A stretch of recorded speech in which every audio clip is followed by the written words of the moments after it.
Ciao, my name is Lucia and thank you for tuning in to GreenOlive Cooking. This is a channel where I bring meals and memories through wholesome Italian cooking to your kitchen.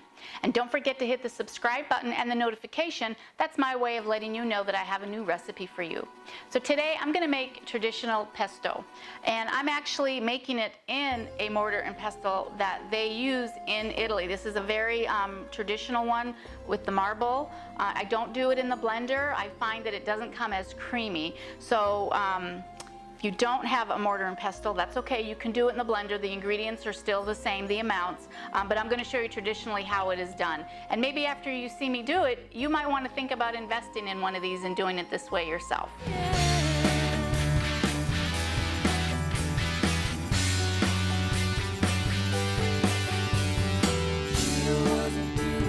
So the first thing we're going to do is we're going to take a clove of garlic and I'm just going to slice it in thin slices and add it to my mortar. Now I'm going to take a little bit of salt, and I'll have all the ingredients listed at my website for you.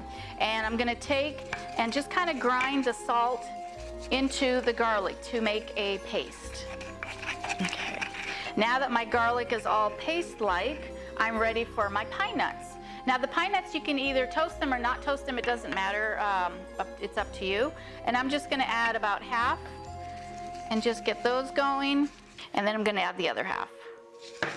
Now if you don't have pine nuts or you don't want to buy pine nuts because they can be expensive, you can use walnuts or even pecans. I've used pecans too.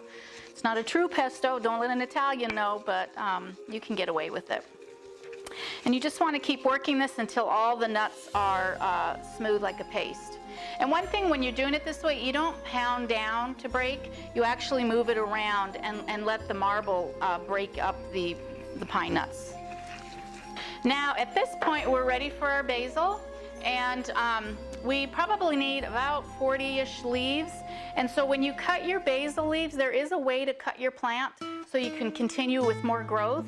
And so if you can see where these two little branches are, you'd want to cut right there. So you would take that one, and this one here will grow off into another one. So that's primarily where I'm cutting my branch. All right, my tree, my little plant looks like it's dying, but it's actually growing. I can see new growth here already.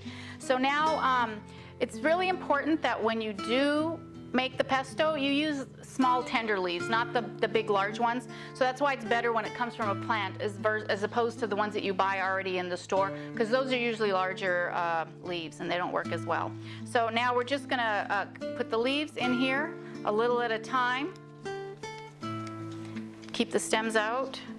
And I'm gonna start mashing these up too. And again, you don't want to crush the leaves, you just want to let the mortar and pestle do its thing by breaking it up. Okay, now at this point it looks like most of the leaves are all broken up.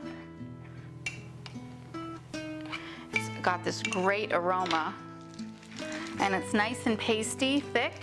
And so now it's ready for some Parmesan cheese. And so I'm probably going to add about a couple tablespoons. Again, I'm going to work that in. So now it's all nice and thick. The Parmesan is all incorporated. And so now I'm going to drizzle a little bit of olive oil. And you don't really need a whole bunch. I see a lot of recipes sometimes that call for a quarter cup or half a cup of olive oil. That's really a lot. It's really only just a few tablespoons. So I'm just going to drizzle in a little bit at a time. And now you can see how the pesto is a nice paste. It's not dripping with olive oil that sometimes I see pestos do. It's a nice light green color. It's not a dark green. We haven't like totally bruised all the leaves. And now our pesto is complete.